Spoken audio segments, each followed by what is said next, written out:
For a time in the 1980s, there were a few stars more universally recognized than the rugged knife wielding outback charming hero known simply as Crocodile Dundee, and at the heart of that worldwide phenomenon was not just Paul Hogan, the Aussie with the smirk and swagger, but also a woman whose grace, strength, and allure captured hearts in an instant. Linda Kozlovsky. She wasn't just the leading lady in the movie. She was the emotional center, the spark, and in real life she became the wife of the man behind Dundee himself. But what actually happened to this breakout star after her rise to international fame? Why did Linda Kozlovsky seem to vanish after the success of a film that defined a generation? The answer is a tale of stardom, struggle, reinvention, and a quiet defiance of Hollywood's expectations, and it's one few people know in full. Linda Kozlovsky wasn't born into fame. Born in Fairfield, Connecticut in 1958, she studied at Juilliard, one of the world's most prestigious acting schools. She was smart, classically trained, and determined. Early roles in off-Broadway plays and small film parts showcased her undeniable talent, but it was Crocodile Dundee in 1986 that changed everything. She was cast as Sue Charlton, a savvy New York reporter who finds herself in the unpredictable and untamed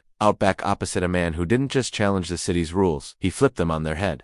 The chemistry between Paul Hogan and Linda was immediate, electric, and real. So real, in fact, that their on-screen romance became an off-screen relationship. Within a few years they were married. The film became a global sensation. It was the second highest-grossing movie of 1986 in the US behind Top Gun, and while Hogan received much of the credit, critics and audiences alike were drawn to Kozlovsky's performance. She wasn't just a pretty face in distress. She had edge, intelligence, charm. She made Sue Charlton someone people believed in, and someone women could root for. When Crocodile Dundee followed in 1988, Linda was back, and so was the magic. But behind the scenes, her career was already beginning to be shaped not by what she wanted, but by what Hollywood expected of her. Despite the franchise's success, Kozlovsky struggled to find roles that matched her talent or interests. Hollywood began typecasting her blonde, beautiful, often paired with rugged men, or as the emotional support character. She found herself being offered parts that felt like shadows of Sue Charlton, and by the time Crocodile Dundee and Los Angeles rolled around in 2001, it was clear that the magic had dimmed. The third film flopped critically and financially, but something more significant was happening behind the scenes. Linda was growing tired of Hollywood. She later admitted in interviews that she was fed up with the junk she was being offered. What's more, her personal life was beginning to reflect the same quiet frustrations. Her marriage to Paul Hogan, though once filled with genuine love and passion, began to fray. They were two different people in many ways.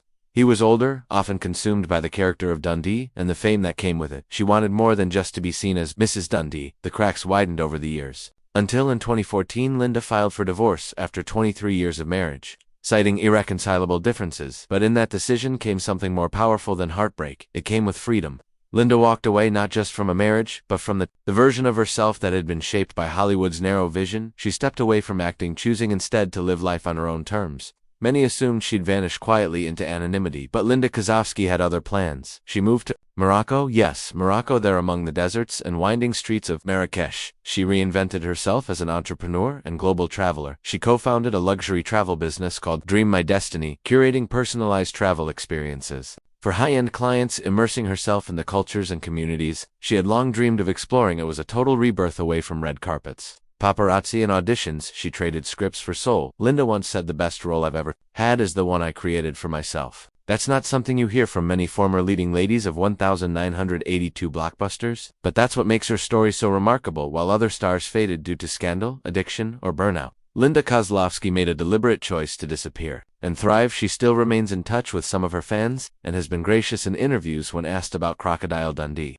But she never allowed herself to be trapped by nostalgia. Ironically, her absence has only added to the fascination. Fans routinely search for updates, asking, where is she now? Why did she leave? Could she return? But the truth is, she's already living her greatest sequel, not on a movie screen but in the real world, where she found happiness in simplicity, exploration, and personal growth. As for her relationship with Paul Hogan today, it's amicable. They share a son, Chance Hogan, who has occasionally appeared in headlines for his music and bold style. Linda and Paul maintain a respectful distance, each building their own chapters after a love story that spanned continents and decades. Paul, in later interviews, admitted, Linda was stronger than most people knew, and knew when to walk away with her head high. That perhaps is her true legacy. So what actually happened to this Crocodile Dundee star? She refused to be boxed in. She took her fame, cherished it, and then chose something else. Authenticity. She escaped the typecasting, the Hollywood machine, and even the marriage that no longer served her spirit. And today she walks under Moroccan skies with stories of stardom behind her and a life of meaning ahead. You may not see Linda Kozlovsky on screen anymore, but if you look beyond the fame, beyond the tabloids, and into the quiet corners of the world, she's still there, living, thriving, free. Subscribe to Whispers Dust for more emotional stories behind music legends and the feuds that shaped rock history.